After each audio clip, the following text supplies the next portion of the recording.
கோலி talk Kollywood news. கார்த்தியோட Vadachennai sentiment. Ranjith இயக்கத்துல கார்த்தி நடிச்ச மெட்ராஸ் படத்தோட முழு படப்பிடிப்பும் வடசென்னை ஏரியாவிலேயே நடந்தது. அந்த படத்தோட கதைக்களமும் வடசென்னை பகுதிகள்ன்றதுனால மெட்ராஸ் படத்தை அங்கேயே எடுத்தாங்க.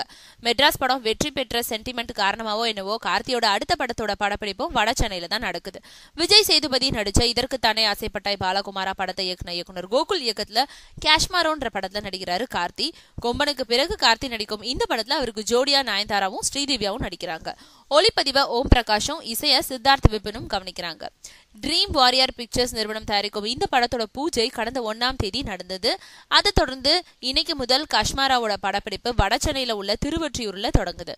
கார்த்தி, ஸ்ரீதிவ்யா உள்ளிட்டோர் கலந்துக்க இருக்கும் இந்த படப்பிடிப்புக்காக திருவொற்றியூர்ல பிரம்மாண்டமான செட் ஒன்னும் போடப்பட்டிருக்காம். விரைவில் நயன்தாராவும் அங்கு நடக்கும் படப்பிடிப்புல கலந்துப்பாங்களாம்.